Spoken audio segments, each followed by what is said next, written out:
Olá, turma. Nesse vídeo vamos falar sobre intertextualidade.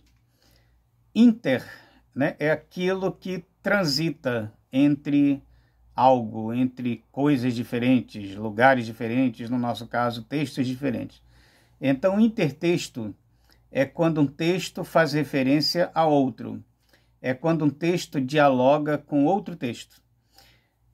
Vamos pegar, por exemplo, a situação de um termo que tem sido muito utilizado ultimamente, né, fora da literatura, mas que tem sido bastante utilizado, que é a palavra retrô.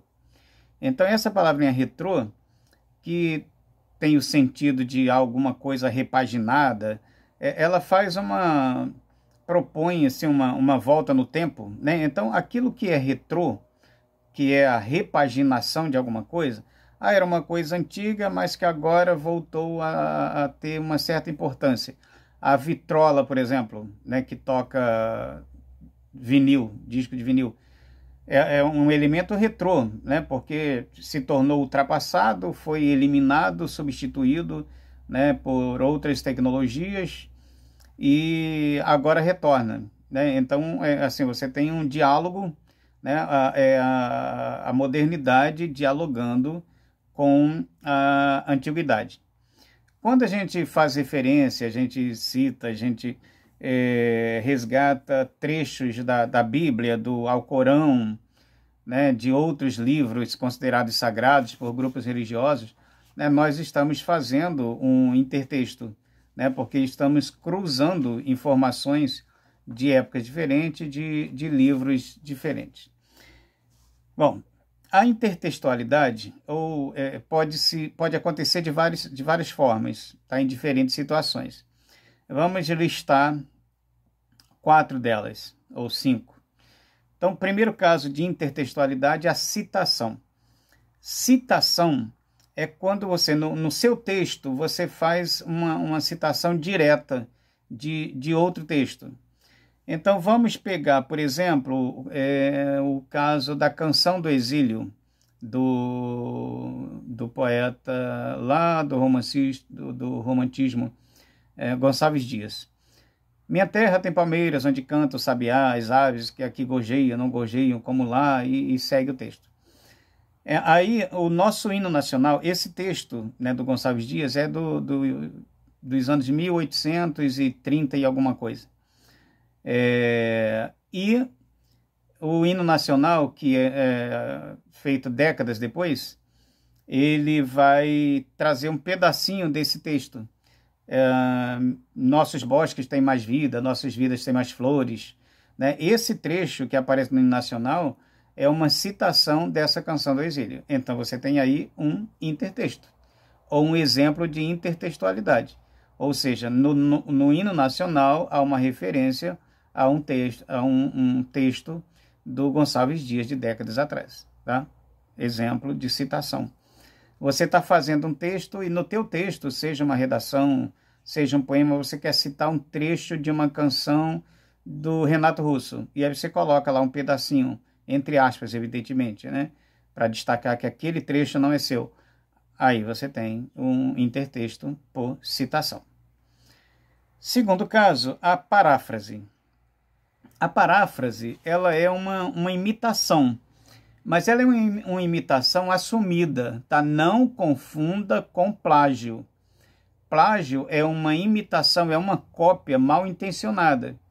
Plágio é quando você se adona, você se apossa de um texto que não é teu. Aí você quer tirar uma onda, quer impressionar alguém, aí você vai lá e tasca na tua rede social um poema maravilhoso e aí você não coloca autoria. Gente, toda vez que seja em rede social, seja em qualquer outra situação que você vá colocar um texto que não seja teu, você tem que fazer uma referência à autoria. Tá? Isso é uma questão de leis, inclusive. Tá? Se pode responder criminalmente, se pagar indenização por se apossar de texto de outro. Volta e meia tem um processo desse ocorrendo com o pessoal da música, né, em que um cantor famoso gravou uma música lá de um compositor desconhecido e não deu os créditos devidos. Tá? E aí, isso é plágio. Tá? Paráfrase não. Paráfrase ela é uma imitação assumida.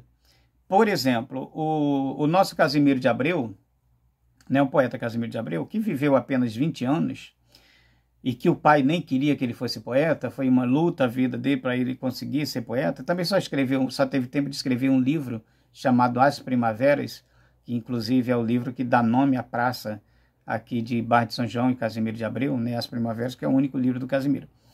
E aí, como ele morreu muito cedo, ele tem um poema assim: se eu tenho de morrer na flor dos anos, meu Deus, não seja já. Eu quero ouvir nas laranjeiras o canto do sabiá. Né? Ele sabia que ele estava doente, estava mal e certamente ia morrer. Não havia tratamento para tuberculose na época, né, para doenças desse tipo, e as pessoas morriam muito cedo. E os poetas, especificamente dessa geração dele, morreram muito cedo. E aí, já diante da possibilidade do risco de morrer num curto prazo, ele faz essa paráfrase do texto de Casimiro. Isso aqui não é um plágio. Inclusive, o poema dele, né, o poema do Casimiro de Abreu, também se chama Canção do Exílio.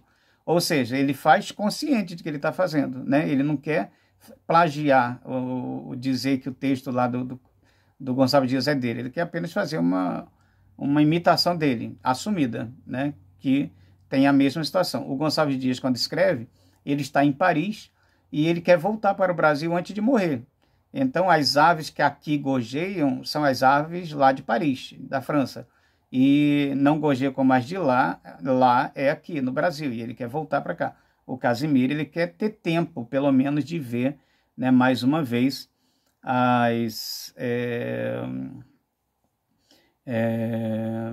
o canto do sabiá nas laranjeiras. A paródia. A paródia é um outro tipo de intertexto e é diferente da paráfrase. Tá? A paráfrase mantém a estrutura do texto, como você vê aí na Canção do Exílio, né, nessa imitação do Casimiro de Abreu. Na paródia, não. A paródia desconstrói o texto. Ela faz uma desconstrução do texto original, mas você percebe que ele está fazendo referência àquele texto.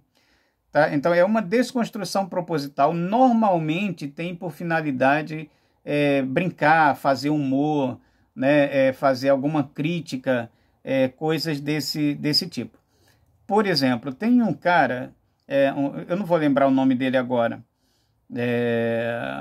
que fazendo uma paródia aí da Canção do Exílio, ele escreve assim: minha terra tem campos de futebol, onde cadáveres amanhecem emborcados. Então, nitidamente, ele está fazendo uma crítica social, porque observe que lá em Canção do Exílio, do Gonçalves Dias, ele está enaltecendo a imagem do Brasil, né? Tudo de bom no Brasil, né? Minha terra tem palmeiras, onde canta sabiá, as aves que aqui gorjeiam, não gorjeiam como lá. Minha terra tem isso, tem aquilo, só belezuras, porque a poesia dessa época, né, de pouco depois de 1836, é uma poesia que os poetas dali estão muito entusiasmados com a independência do Brasil ocorrida em 1822. E eles querem enaltecer o Brasil como país, mostrar que só tem maravilhas aqui. Na poesia dessa fase não aponta problema, desigualdade, violência, escravidão, nada disso. Só belezuras. Tá? E se cria uma imagem do Brasil que ela é parcialmente verdadeira, né? Ou seja, é verdadeiro que todas essas belezas descritas pelo Gonçalves Dias, elas de fato existem, né? Existem. Agora, paralelo a isso, existe um Brasil que aquela geração não quis apresentar, não quis falar sobre aquele Brasil. Tá? E esse cara, esse autor, né, brasileiro, aqui do Rio de Janeiro, vivenciando toda essa situação de violência no país, no estado, ele faz essa brincadeira. Na minha terra tem campo de futebol, onde cadáveres amanhecem emborcados. Ou seja, não é só minha terra, não é feita só daquelas belezuras do poema original do Gonçalves Dias. Né? A ideia é essa. Então você tem aqui uma paródia. Uma paródia é uma imitação de um texto, tá? Mas que se deixa claro que você está imitando aquele texto, desconstruindo, refazendo. Tá? Não se confunde com plágio. Plágio é crime. Tá? Porque o plágio é simplesmente você manter o texto e trocar a assinatura. Ah, esse texto aqui é do Renato Russo e eu vou botar aqui para fazer alguém acreditar, alguém pensar que é meu. Plágio é isso. Esse texto é do fulaninho e eu vou dizer que é meu porque eu achei bonitinho. Não, eu cito e coloco o nome do fulaninho, é assim que tem que ser. Quarto caso de intertexto, referência ou alusão. Esse é muito simples de compreender, né? O próprio nome já deixa muito claro. Quando você faz referência a uma obra ou uma alusão a uma obra, mas você não vai citar um trecho dela. Porque quando você cita um trecho dela, é a citação, né? Citação, citou um trecho. A referência ou alusão, não, você vai apenas citá-la, citar o nome dela, ou o autor, ou fazer alguma referência a ela. Por exemplo, eu estou escrevendo um texto e no meio do meu texto, da minha reflexão, da minha resenha, seja lá do que for, eu digo, olha, a Canção do Exílio é um texto, é um lindo poema brasileiro do período do romantismo. Aí eu já tenho uma referência, uma alusão, né? Ou seja, eu fiz no meu texto uma referência, uma alusão à Canção do Exílio. Tá? Eu gostei muito do poema da aluna Mariazinha. Eu fiz uma alusão, uma referência ao poema, mas eu não citei. Né? Quando eu cito, eu coloco entre aspas, e isso é uma citação. Tá? No caso da alusão, da referência, eu apenas mencionei o texto ou a obra. Tá? O pastiche é uma espécie de paródia sacana. Né? O pastiche tem esse objetivo. Tem um filme chamado... É um filme lá, eu acho que é lá dos anos 80 ou 90, acho que 90. Ases Indomáveis. Aí nesse filme, Ases Indomáveis, os caras fazem uma brincadeira, assim, o objetivo é fazer uma crítica bem humorada, porque havia aquela série Rambo, né, que estava acontecendo, Rambo 1, Rambo 2, Rambo 3000, Rambo sei lá quantos, e aí, além de Rambo, tinha vários filmes de violência, né, de muita violência, muita pancadaria, muita morte naquele período. E aí esse Ases Indomáveis, o cara faz uma brincadeira com esses filmes. Para vocês terem uma ideia, o filme tem um contador de corpos. Né? Por exemplo, há um momento do filme que a tela do cinema, da televisão, ela é tomada por um contador de corpos, né? Divide a tela. Aí você tem um contador de corpos, como se fosse uma bomba de gasolina, passando aqueles valores, aqueles números o tempo todo. E aí corpos caindo para tudo quanto é lado e aquele número só subindo. Né? Ou seja... e aí vem os recordes, né? Mais corpos do que Rambo 1, mais corpos do que Rambo 2, mais corpos do que o filme tal. Aí é feito dessa forma. Sem falar nas piadas, né? Da própria estrutura do filme. O Rambo, ele enfrenta um exército com uma faca em um dos filmes. E aí, nesse As Indomáveis, um cara enfrenta um exército com uma galinha. Ele percebe que todas as armas... a personagem tem o cabelo que lembra Rambo, a estrutura física que lembra Rambo. E aí as armas dele acabam, e quando todas as armas se acabam, as flechas e tudo, ele olha para o terreno lá e tem uma galinha. Ele pega a galinha, bota no arco e dispara como se fosse uma flecha. A galinha vai com o bico, com cara de assustada, e o bico penetra lá no coração do cabra lá e mata o sujeito. Então o filme, né, faz esse tipo de zoação. Pastiche é isso. Né, quando você vai zoar, você vai fazer uma imitação de zoeira, né, de determinada obra. Né, sempre com esse tom engraçado e de crítica. É isso então, galera. Intertextualidade, diálogo entre os textos. Né, um texto citando o outro, uma obra fazendo referência a outra. Ele pode ocorrer também numa obra, numa tela em que um autor coloque ali trechos de um pedaço ou uma representação que lembre uma outra tela, uma outra obra de arte. Tá? Isso pode ocorrer no teatro, no cinema, tá? em várias possibilidades artísticas, né? Mas o nosso foco aqui é a literatura, daí essa classificação. Ok? Um abraço para todas e todos.